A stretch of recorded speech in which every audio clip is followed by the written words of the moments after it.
എന്താണ് ശരിക്കും normal matter എന്ന് പറയുന്നത്?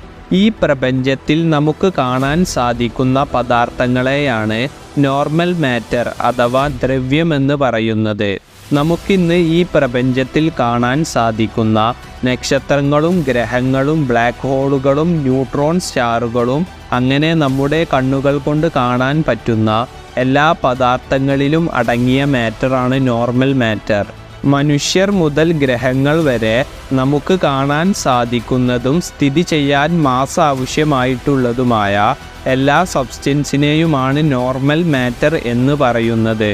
എന്നാൽ നമ്മുടെ ദൈനംദിന ജീവിതത്തിൽ സാധാരണയായി എല്ലായിടത്തും മാറ്റർ ഉണ്ടെങ്കിലും മൊത്തം പ്രപഞ്ചത്തെ എടുത്തു നോക്കുകയാണെങ്കിൽ വെറും 5% മാത്രമാണ് നോർമൽ മാറ്റർ ഉള്ളത്.